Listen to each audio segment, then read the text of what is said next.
Attention to all SSS members at pensioners. Sa mga nagtatanong, ang tanong po niya, tanong ko lang po, ilang taon bago makapag-loan sa SSS? Sa video na ito, pakitapos hanggang sa dulo para malaman ang buong impormasyon.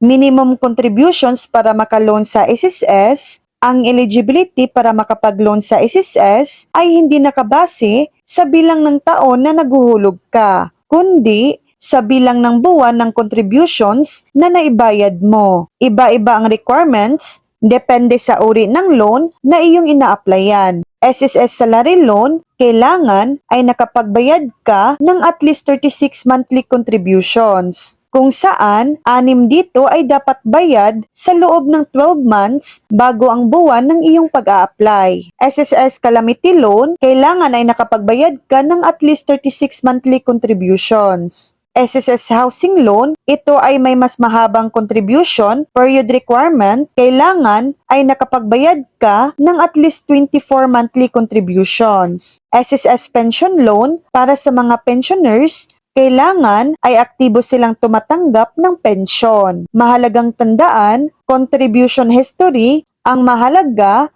ay ang iyong contribution history, hindi ang bilang ng taon. Regular payments, siguraduhin regular kang nababayad ng iyong SSS contributions. Loan requirements, iba-iba ang requirements para sa bawat loan. Kaya, alamin ang specific requirements para sa loan na gusto mong a-applyan. Paano alamin ang iyong eligibility? Una, SSS website, bisitahin ang SSS website at mag-login sa iyong My.SSS account. Pangalawa, SSS branch, pumunta sa pinakamalapit na SSS branch at magtanong. So yan lang po ang latest update.